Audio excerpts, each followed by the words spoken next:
Ein wichtiger Teil des Lebens eines jeden Menschen sind Beziehungen zu anderen Menschen. Freundschaften, Familie, Liebe, Geschäftskontakte und so weiter. Leider sind aber nicht alle davon positiv und manche können sogar äußerst schädlich sein und die psychische und physische Gesundheit beeinträchtigen. Die Liebesgeschichte der bekannten Zahnärztin Dr. Preeti Reddy und ihres Kollegen versprach von Anfang an nichts Gutes. Das Paar trennte sich ständig und kam dann wieder zusammen. Aber die verliebte Frau gab dieser Beziehung fast 5 Jahre lang immer wieder eine neue Chance. In Wirklichkeit ließ der Mann sie einfach nicht gehen und hielt sie mit allen Mitteln zurück. Als sie sich zu einer radikalen Veränderung in ihrem Leben entschloss und dies ihrem ehemaligen Partner mitteilte, unterschrieb sie damit praktisch ihr Todesurteil. Dr. Preeti Reddy wurde am 19. Oktober 1986 in einer großen indischen Stadt geboren. Sie war die ältere von 2 Töchtern des Ehepaares Narasimha und Charita Reddy. Ihre beiden Eltern waren angesehene Ärzte und hochgeschätzte Persönlichkeiten. Sie hatten eine Privatpraxis und verdienten gut, sodass die Familie nicht in Armut lebte. Preeti wuchs zusammen mit ihrer 4 Jahre jüngeren Schwester Nitya auf. Seit ihrer frühen Kindheit waren sie beste Freundinnen und wuchsen praktisch unzertrennlich auf. Sie hatten keine Geheimnisse voreinander, unterstützten sich gegenseitig und halfen sich immer. Die Eltern erzogen ihre Töchter in einer Atmosphäre der Liebe, des Verständnisses und der Fürsorge. Sie vermittelten ihnen die kulturellen und familiären Werte ihres Volkes und bemühten sich, ihnen die beste Ausbildung zu ermöglichen. Wie bereits erwähnt, waren die Eheleute wohlhabend und sparten daher nie am Wohlergehen ihrer geliebten Kinder. Im Jahr 1996 beschloss die Familie, nach Australien zu ziehen, wo sich ihnen weitaus bessere Perspektiven boten als in ihrer Heimat. Sie ließen sich in Sydney nieder, wo sie ein geräumiges Haus in einem der gemütlichen Wohnviertel kauften. Die Schwestern besuchten eine renommierte Privatschule, wo sie zu den besten Schülerinnen gehörten. Preeti wuchs zu einer klugen, schönen, geselligen und freundlichen jungen Frau heran. Sie fand leicht einen gemeinsamen Nenner mit allen um sie herum und war zudem ehrgeizig und zielstrebig. Von klein auf träumte sie davon, in die Fußstapfen ihrer Eltern zu treten und ihr Leben der Medizin zu widmen, da sie es immer mochte, anderen zu helfen. Nach dem Schulabschluss traf Preeti eine unerwartete Entscheidung. Sie beschloss, in ihre Heimat zurückzukehren und an der Medizinischen Universität in Neu-Delhi Zahnmedizin zu studieren. Narasimha und Charita hatten nichts dagegen und ließen ihre Tochter selbst über ihr Leben entscheiden. Nachdem sie 2009 erfolgreich ihr Zahnmedizinstudium abgeschlossen hatte, kehrte Preeti nach Sydney zurück und zog wieder bei ihren Eltern und ihrer jüngeren Schwester ein. Sie fand eine Anstellung in einem großen Zahnarzt- und Physiotherapiezentrum im Westen Sydneys und bildete sich parallel dazu am Royal Dental Hospital in Melbourne weiter. Später wurde Dr. Preeti Reddy Allgemeinzahnärztin in einer Klinik mit breitem Behandlungsspektrum. Als talentierte Ärztin gab sie sich nie mit dem Erreichten zufrieden, sondern bildete sich ständig weiter und verbesserte ihre Fachkenntnisse. Kollegen und Patienten beschrieben sie als hochkarätige Fachärztin und betonten, dass sie mit Leidenschaft bei der Arbeit war. Im Jahr 2019, kurz vor den tragischen Ereignissen, absolvierte Preeti Kurse zum Thema Zahnimplantate und träumte davon, eine eigene Klinik in Melbourne zu eröffnen. Doch leider sollten diese Pläne nicht in Erfüllung gehen. Im Jahr 2013, noch während ihrer Ausbildung am Royal Dental Hospital in Melbourne, lernte sie einen anderen jungen Zahnarzt namens Harsh Nadi kennen. Er stammte ebenfalls aus Indien, wuchs in einer Familie von Ärzten auf und beschloss, die Familientradition fortzusetzen und Zahnarzt zu werden. Das Paar hatte viel gemeinsam, sodass sie leicht zueinander fanden und sich sofort sympathisch waren. Einige Monate nach ihrem Kennenlernen begannen die jungen Leute sich zu treffen, aber von Anfang an war diese Beziehung ziemlich schwierig. Harsh erwies sich als eifersüchtig und aufbrausend, quälte Preeti mit seinen Verdächtigungen, spielte mit ihren Gefühlen und manipulierte sie. Außerdem versuchte er ständig, ihr Selbstwertgefühl zu untergraben, indem er ihr einredete, dass sie ihm in allem unterlegen sei. Nitya bemerkte als Erste, dass mit ihrer älteren Schwester etwas nicht stimmte. Sie wusste, dass Preeti sich mit einem Jungen traf, aber dieser wollte ihrer Familie nicht vorgestellt werden. Außerdem lud sie ihn nie zu sich nach Hause ein und sprach fast nie über ihn. Gleichzeitig veränderte sich das Verhalten der jungen Frau merklich. Sie wurde unsicher, verschlossen und irgendwie distanziert und das frühere Leuchten in ihren Augen schien erloschen zu sein. Aus der lebensfrohen Preti wurde ein blasser Schatten ihrer selbst. Von nun an lebte sie in ständiger Angst, und die Regeln und Bedingungen in der Beziehung wurden ihr von Harsh Nandi diktiert. Die Eltern baten ihre Tochter wiederholt, ihnen ihren Freund vorzustellen, aber sie lehnte dies ständig ab, wechselte das Thema und wich solchen Gesprächen in jeder Hinsicht aus. Es war offensichtlich, dass die junge Frau sich in dieser Beziehung sehr unwohl fühlte, aber sie konnte sie auch nicht einfach beenden, da sie emotional an ihren Auserwählten gebunden war. Es ist anzumerken, dass Harsh in Tamworth lebte und in einer der örtlichen Zahnkliniken arbeitete. Die Beziehung zu Preti war im Grunde eine Fernbeziehung, da das Paar nie zusammenlebte. Er schlug ihr wiederholt vor, zu ihm zu ziehen. Er bestand sogar darauf, aber sie lehnte dies kategorisch ab, da sie das Gefühl hatte, dass dies nichts Gutes bringen würde. Die Beziehung des Paares war sehr instabil. Die beiden stritten sich ständig und die junge Frau stand unter ständigem Druck seitens ihres Freundes. Lange Zeit erzählte sie niemandem, dass sie einen Partner hatte, und erst nach einem halben Jahr vertraute sie sich einigen engen Freundinnen und ihrer Schwester an.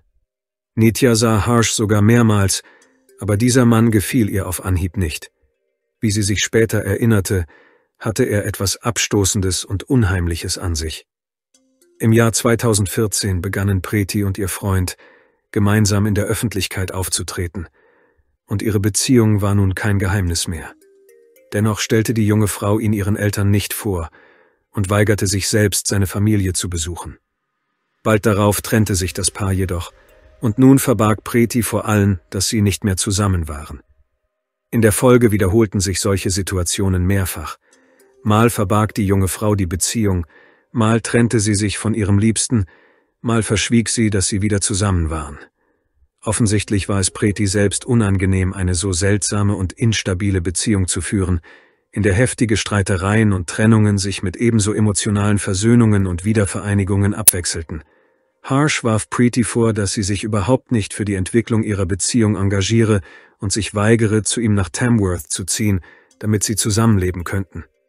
Preti sagte ihm wiederholt, dass sie ihren guten Job nicht aufgeben und Sydney nicht verlassen wolle, da ihre ganze Familie dort lebe. Der junge Mann wollte jedoch nicht nachgeben und in eine andere Stadt zu ihr ziehen. Im Herbst 2016 trennte sich das Paar erneut, und Preti hoffte, dass sie sich diesmal für immer getrennt hätten. Harsh war jedoch anderer Meinung und begann im Oktober eine Überraschungsparty für Preti zu ihrem 30. Geburtstag vorzubereiten. Die Überraschung gelang jedoch nicht, da Preti eine Feier im Haus ihrer Eltern organisierte, zu der sie enge Freunde und Kollegen einlud. Ihren ehemaligen Liebhaber lud sie nicht ein. Auch danach drängte sich Harsh weiterhin auf und versuchte, die Beziehung zu Preti wieder aufzunehmen.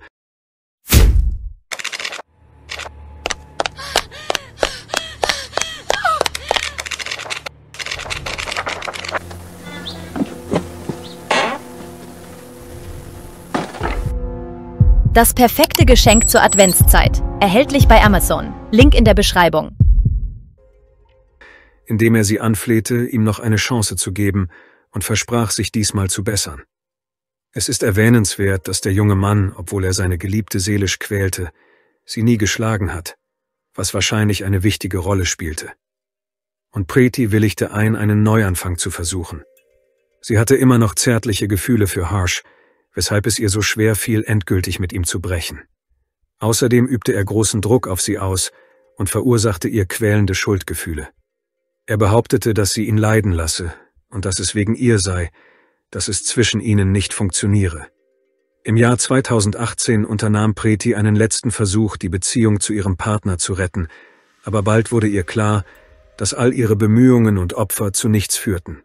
Im Herbst desselben Jahres trennte sich das Paar endgültig. Bereits im November lernte die junge Frau einen Arzt aus Melbourne kennen, mit dem sie recht schnell eine romantische Beziehung einging. Pretis neuer Auserwählter war das genaue Gegenteil von Harsh. Er war fürsorglich, aufmerksam, einfühlsam und gütig. Diesmal verbarg sie ihre Romanze vor niemandem und stellte ihren Liebsten sofort ihrer Familie und ihren Freunden vor. Zum ersten Mal sah sie wirklich glücklich aus, schmiedete Pläne für die Zukunft und dachte ernsthaft über eine Hochzeit und Kinder nach. Dr. Preti Reddy plante sogar einen Umzug nach Melbourne, um in der Nähe ihres Geliebten zu sein. Dort suchte sie nach Arbeit und schickte Lebensläufe an große Zahnarztzentren. Die führenden Kliniken luden die Spezialistin zu Vorstellungsgesprächen ein, und sie entschied sich für eine medizinische Einrichtung, zu der sie in einigen Monaten wechseln wollte, sobald sie alle Angelegenheiten in Sydney erledigt hatte.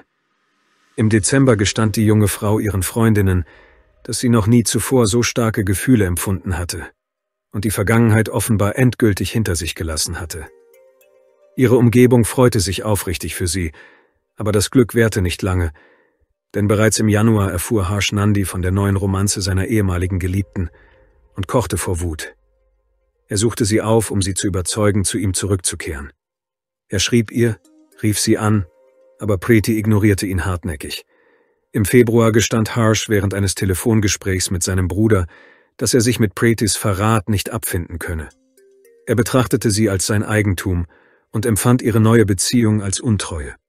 Er erklärte, dass er nicht zulassen werde, dass seine Auserwählte einen anderen heirate und sei bereit, zu extremen Maßnahmen zu greifen. Allerdings klangen seine Worte aufgrund seiner Ohnmacht, etwas zu ändern, wie leere Drohungen. Am 1. März 2019 begann in Sydney eine zweitägige internationale medizinische Konferenz über moderne Zahnmedizin. Unter den Teilnehmern befanden sich Dr. Preeti Reddy und ihr Ex-Freund Dr. Harsh Nandi. Die junge Frau wohnte im Hotel Urban, wo die Veranstaltung stattfand, und teilte sich ein Zimmer mit 2 Freundinnen und Kolleginnen.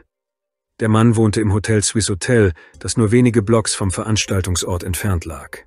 Am Abend, nach dem Ende des ersten Konferenztages, erzählte Preeti ihren Freundinnen, dass sie sich wegen der Anwesenheit von Harsh unwohl fühle, der sie ständig anstarre und nach einer Gelegenheit suche, mit ihr ins Gespräch zu kommen. Sie fühlte sich bedrängt, und das Verhalten ihres ehemaligen Liebhabers war seltsam und unberechenbar. Die junge Frau beschloss, in einen Club zu gehen, um sich ein wenig abzulenken, aber selbst dort wirkte Preeti angespannt und schaute sich ständig um.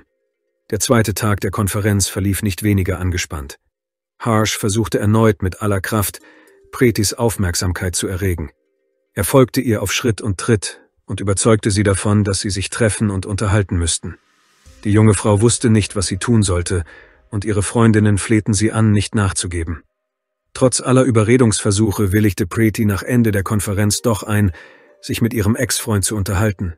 Sie hoffte, dass sie alles klären könnten und Harsh sie endlich in Ruhe lassen würde. Preeti überlegte sich im Voraus genau, was sie ihm sagen würde, wählte ihre Worte sorgfältig, um keinen Skandal zu provozieren, und hoffte, dass er endlich loslassen und sie ihr Leben weiterleben lassen würde. Am 2. März gegen 6:30 Uhr abends zeichnete eine Überwachungskamera auf, wie ein grauer Volkswagen Golf, der Preeti gehörte, aus der Tiefgarage des Hotel Urban fuhr. Am Steuer saß die junge Frau selbst, neben ihr Dr. Harsh Nandi.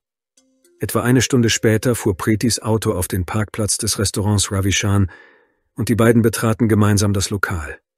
Später berichteten mehrere Zeugen, andere Gäste und das Bedienungspersonal, dass die Stimmung am Tisch des Paares sehr angespannt gewesen sei. Die junge Frau war sichtlich nervös und wollte offensichtlich so schnell wie möglich gehen, während der Mann sie auf jede erdenkliche Weise daran hinderte, versuchte ihre Hand zu nehmen und sie ständig unterbrach, sobald sie zu sprechen versuchte. Der Kellner, der den Tisch bediente, an dem Preeti und Harsh saßen, erinnerte sich später daran, dass die junge Frau von einem Umzug nach Melbourne sprach, sagte, dass sie einen anderen liebe und bat, sie gehen zu lassen. Aber der Mann hörte ihr scheinbar nicht zu. Er wiederholte, dass er vor der Hochzeit versprochen habe, nach Sydney zu ziehen, nur um in ihrer Nähe zu sein. Gegen 10:30 verließen die beiden das Restaurant und gingen zurück zum Auto, stiegen aber nicht sofort ein, sondern stritten sich noch über eine Stunde lang nebeneinander stehend. Der Mann versuchte, sie zu umarmen, aber sie wich zurück und machte einen Schritt zur Seite. Erst gegen Mitternacht fuhren sie los. Eine Viertelstunde lang fuhr das Auto durch die Stadt und hielt dann auf dem Parkplatz eines Einkaufszentrums. Niemand stieg aus dem Auto aus, und den Aufzeichnungen der Überwachungskameras zufolge, die direkt an der Wand angebracht waren, an der das Auto geparkt war, stritten sich die beiden heftig. Harsh Nandi gestikulierte wild, während Preeti Reddy weinte. Um 2 Uhr morgens stieg die junge Frau aus dem Auto und ging zu einem rund um die Uhr geöffneten Fastfood-Restaurant im Einkaufszentrum. Dort kaufte sie eine Flasche Wasser und stand dann noch eine Weile am Eingang, offenbar in der Erwartung, dass Harsh wegfahren würde. Als sie jedoch zurückkam, saß er immer noch im Auto. Nachdem sie noch eine Weile gewartet hatte, fuhren sie zu dem Hotel, in dem Harsh ein Zimmer hatte. Er führte sie schweigend an der Rezeption vorbei und betrat zusammen mit Preeti gegen 3 Uhr morgens sein Zimmer. Preeti verließ das Zimmer nicht mehr. Am 3. März um 10 Uhr morgens rief die junge Frau ihre jüngere Schwester Nitya an und sagte, dass sie in etwa 2 Stunden nach Hause kommen würde. 5 Minuten später tätigte sie einen weiteren Anruf und wählte die Nummer ihres Geliebten. Preeti gestand ihm ihre Liebe und versprach, dass sie bald zusammen sein würden. Danach meldete sich Preeti bei niemandem mehr. Ihre Eltern und ihre Schwester warteten zu Hause auf sie zum Mittagessen, aber sie kam nicht und ihr Telefon war ausgeschaltet. Um 15 Uhr schlugen sie Alarm, denn so etwas war noch nie zuvor passiert. Die junge Frau blieb immer in Kontakt und sagte Bescheid, wenn sie sich irgendwo verspätete. Sie hatten das Gefühl, dass ihr etwas zugestoßen sein könnte und begannen, ihre Freunde und Kollegen anzurufen, um zu fragen, ob sie Preeti gesehen hätten. Als sie bis zum Abend nicht aufgetaucht war und sich nicht gemeldet hatte, wich die Besorgnis Panik und Angst. Zu diesem Zeitpunkt fanden ihre Angehörigen heraus, dass Preeti auf der Konferenz ihren Ex-Freund getroffen hatte, der mit allen Mitteln versucht hatte, mit ihr in Kontakt zu treten und sie regelrecht verfolgte. Nitya versuchte sofort, Harsh zu erreichen, aber er ignorierte ihre Anrufe einfach oder legte auf, obwohl sein Telefon eingeschaltet war. Am Abend des 3. März gingen die Familienmitglieder von Reddy zur Polizeistation und meldeten Preetis Verschwinden. Sie wiesen darauf hin, dass ihr Ex-Freund, der sie nicht gehen lassen wollte, möglicherweise etwas mit dem Vorfall zu tun habe. Parallel dazu begannen die Angehörigen selbst mit der Suche. Sie riefen alle Freunde und Kollegen der jungen Frau an und befragten sie. Außerdem gründete Nitya mehrere Gruppen in sozialen Netzwerken, in denen sie über das Verschwinden ihrer Schwester berichtete, ihre letzten Fotos veröffentlichte und um die Weitergabe aller Informationen bat, die bei der Suche nach der Vermissten helfen könnten. Innerhalb von nur einem Tag reagierten fast 2000 Menschen auf die Beiträge in den sozialen Netzwerken, darunter auch Patienten von Dr. Reddy. Sie boten ihre Hilfe bei der Suche und bei der Verbreitung von Informationen an. Es gelang jedoch nicht, etwas Konkretes über den Aufenthaltsort der jungen Frau in Erfahrung zu bringen. Der einzige Anhaltspunkt war Harsh Nandi, der möglicherweise etwas wusste, aber er reagierte weiterhin nicht. Am Nachmittag des 4. März nahm Harsh endlich den Anruf entgegen. Nitya erreichte ihn, aber als er von dem Verschwinden erfuhr, reagierte der ehemalige Liebhaber sehr gelassen. Er zeigte keine Spur von Besorgnis, sondern sagte nur, dass sie eine Erwachsene sei und sich bald selbst finden würde. Der Mann gab zu, dass er sie auf der Konferenz gesehen hatte, behauptete jedoch, dass sie nur ein paar Worte gewechselt hätten und dann jeder seiner Wege gegangen sei. Allerdings rief Harsh nur eine Stunde später selbst Nitya an, doch diesmal war er wütend.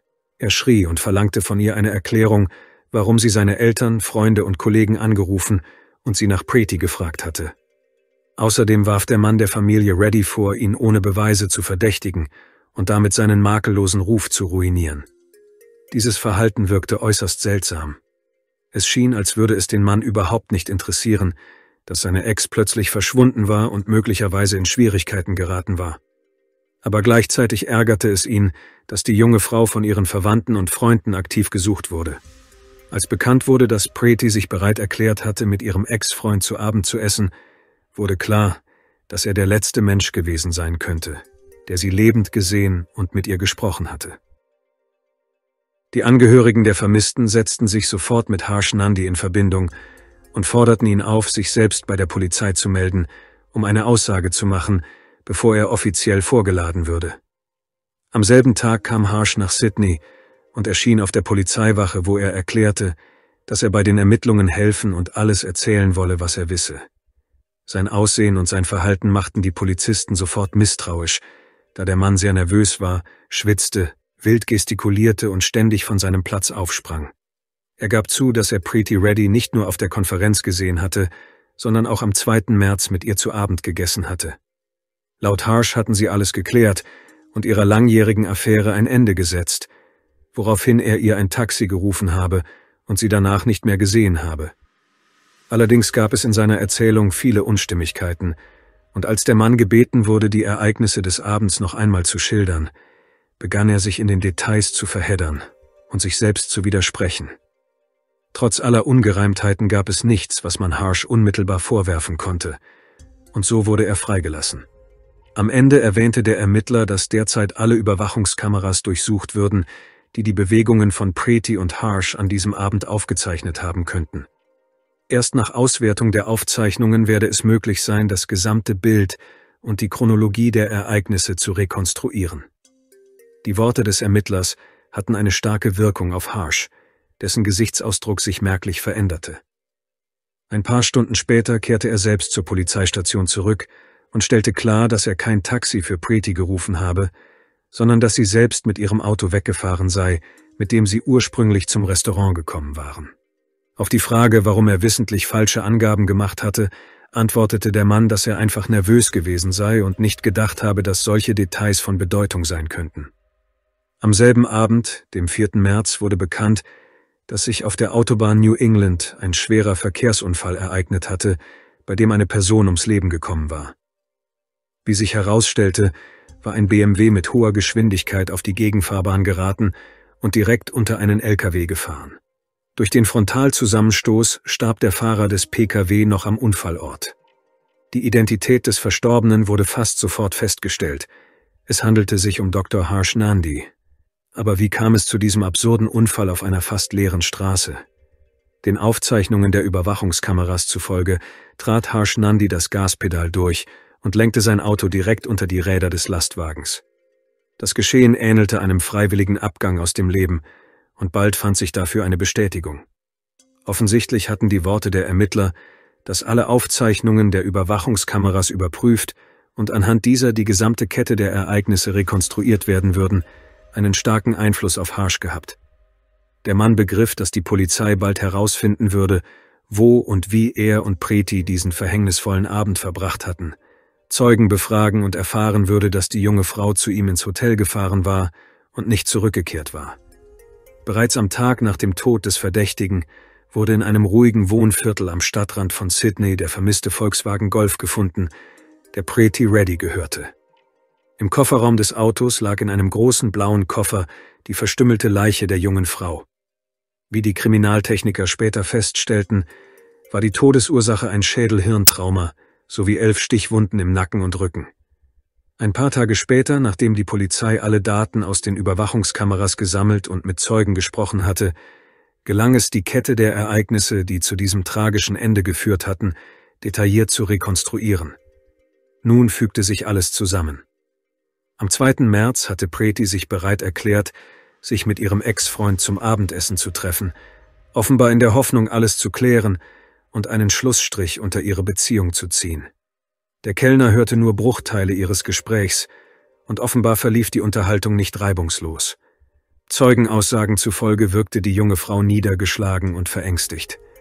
Nachdem sie das Restaurant verlassen hatten, fuhren die beiden noch einige Stunden durch die Stadt und begaben sich dann zu dem Hotel, in dem Harsh Nandi wohnte. Wahrscheinlich manipulierte der Mann Preti Reddy, indem er ihr Schuldgefühle einredete, wie er es schon oft getan hatte. Und sie willigte ein, mit ihm zu fahren, um die Situation zu beruhigen und endgültig zu klären, in der Hoffnung, dass er alles verstehen und sie gehen lassen würde. Da sie das Zimmer nicht mehr verlassen hatte, nahmen die Ermittler an, dass sie genau dort getötet worden war. Die Untersuchung ergab, dass im Badezimmer sorgfältig weggewaschene Blutspuren vorhanden waren. Die Reinigung war so gründlich durchgeführt worden, dass die Zimmermädchen, die die Apartments aufräumten, nichts bemerkten. Höchstwahrscheinlich war Preti ins Badezimmer gegangen, um ihren Geliebten anzurufen. Aber Harsh Nandi hörte ihr Gespräch mit und griff sie, sobald sie aufgelegt hatte, in einem Anfall von Wut von hinten an. Er schlug ihr auf den Kopf und stach ihr dann mit chaotischen Messerstichen in Rücken und Hals. Nach der Tat machte sich der Mann zurecht und ging mit ungerührter Miene zur Rezeption, wo er seinen Aufenthalt um einen weiteren Tag verlängerte. Anschließend frühstückte er im Hotelrestaurant und ging in die nächsten Geschäfte, wo er einen großen blauen Koffer sowie mehrere Behälter mit Wasch- und Reinigungsmitteln kaufte. Danach kehrte er mit seinen Einkäufen in sein Zimmer zurück, das er bis zum Abend nicht mehr verließ. Nach 5 Stunden ging Harsh wieder zur Rezeption, sagte, dass er auschecke und bat um Hilfe beim Tragen seiner Sachen. Der Mitarbeiter, der den Koffer trug, wunderte sich, warum dieser so schwer war. Aber Harsh antwortete ruhig, dass er einfach zu viele Geschenke für seine Verwandten gekauft habe. Er lud seine Sachen in den Kofferraum eines Volkswagen Golf und fuhr dann an den Stadtrand, wo er das Auto in einem unscheinbaren Hof in einem Wohngebiet abstellte, da er wusste, dass es dort lange Zeit niemandem auffallen würde. Danach holte Harsh seinen BMW aus der Parkgarage und fuhr nach Hause nach Tamworth. Unterwegs hielt er an einer Tankstelle, tankte und trank einen Kaffee. Nach den Erinnerungen mehrerer Zeugen, die Harsh Nundy identifiziert hatten, klingelte sein Telefon ununterbrochen, aber er lehnte die Anrufe ab oder ignorierte sie. Später stellte sich heraus, dass es Nitya war, die verzweifelt nach ihrer Schwester suchte. Der Mann glaubte, das perfekte Verbrechen begangen und alle Spuren verwischt zu haben. Daher würde die Polizei ihn nicht finden können, und wenn doch, würde sie nichts gegen ihn beweisen können. Er hatte jedoch nicht bedacht, dass überall, wo er an diesem Tag mit Preti aufgetaucht war, Überwachungskameras installiert waren, deren Aufzeichnungen ihn leicht entlarven würden. Als der Mörder seinen Fehler erkannte und begriff, dass die Polizei in ein paar Tagen unwiderlegbare Beweise für seine Schuld haben würde, beschloss er, nicht auf seine Verhaftung und sein Gerichtsverfahren zu warten, sondern aus dem Leben zu scheiden. Die Mitglieder der Familie Nundy weigerten sich trotz der Beweise zu glauben, dass er ein so schreckliches Verbrechen begehen und jemandem das Leben nehmen konnte. Die Familie Reddy, die ihre geliebte Tochter und Schwester verloren hatte, ergriff die Initiative zur Gründung des ersten Zentrums in Australien, das Frauen hilft, die Opfer häuslicher Gewalt geworden sind. Sie unterstützten dieses Projekt nicht nur finanziell, sondern trugen auch dazu bei, es in den Medien bekannt zu machen. Denn hier erhielten die Opfer nicht nur psychologische Unterstützung, sie konnten sich vor ihrem Peiniger verstecken und auch Rechtsberatung und Hilfe in Anspruch nehmen. Danke fürs Zuschauen und passen Sie auf sich auf.